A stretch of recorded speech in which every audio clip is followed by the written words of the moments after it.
Hi friends, welcome to Yashikar. நம்மளோட சிறகடிக்க ஆசையில் அப்கமிங்கில் அதிரி புதிரியான ஒரு எபிசோட் வரப்போகுதான். எல்லா ரசிகர்களும் செம்ம சீனாக இருக்க போகுது. காத்துக்கிட்டு இருங்க, பயங்கரமான எபிசோட் இருக்குது அப்படின்னு சொல்லி அதில் நடிக்கிறார் இல்லையா நம்ம பழனி. அவர் வந்து ரீசெண்டாக ஒரு அப்டேட் கொடுத்துருந்தாரு. ஒரு இன்ஸ்டாகிராம் வீடியோ ஒன்று ஷேர் பண்ணியிருந்தார். என்னென்னா, நேத்திக்கு வந்து சிறகடிக்க ஆசை வந்து டப்பிங் போயிருக்கார் அவர். அந்த டப்பிங் போனப்போ அவர் பண்ணும்போதே அவ்வளோ இதுவாக இருந்துச்சான். அதில் அந்த சீனில் வந்து அவர் கூட நடித்தது வந்து முத்து நடிச்சிருக்காரு. கண்டிப்பாக இந்த அப்கமிங் ட்ராக்கெல்லாம் வந்துச்சு அப்படின்னா வேறு யாருக்கும் கிடையாது.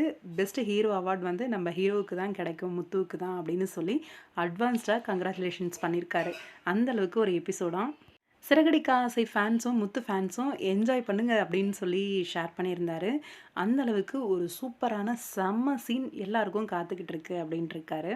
எனக்கு தெரிஞ்சு இப்போது முத்துவுக்கு தெரிஞ்ச அந்த உண்மை இருக்கு இல்லையா, ஒரு ஃபோனில் இருக்கிற அந்த உண்மை வந்து வீட்டில் ஃபேமிலி மெம்பர்ஸ் யாராவது பார்த்துட்டு மீனாவை வந்து கார்னர் பண்ணுவாங்க அப்படின்னு நினைக்கிறேன்.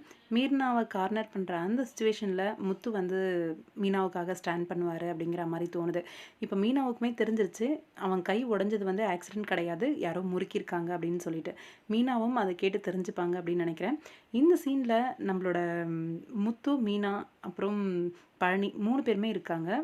ஒருவேளை மீனாவுக்கு அந்த உண்மை தெரிஞ்சு முத்துவோட போய் அங்கே அவங்களோட வீட்டில் தம்பியோட வீட்டில் பேசுகிற சீக்வன்ஸ் இருக்குமா அப்படின்றது. ஆனால் இந்த ட்ராக்ல வந்து முத்து தான் பயங்கரமாக நடிச்சிருக்காரு. விஜய் அவார்ட்ஸ் வர அளவுக்கு ஒரு பயங்கரமான ஒரு எபிசோடாக இருக்கும் அப்படிங்கிற மாதிரி சொல்லியிருக்காங்க.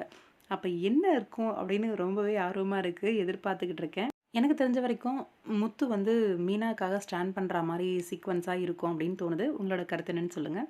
ஏற்கனவே அவரோட நடிப்புக்கு வந்து விஜய் அவார்ட்ஸ் கண்டிப்பாக கிடைக்கும். அந்த நம்பிக்கை எங்களுக்கு இருக்குது. இது வேற இதெல்லாம் சொல்லியிருக்கீங்க. அப்போ ரொம்பவே ஆர்வமாக காத்துக்கிட்டு இருக்கோம்.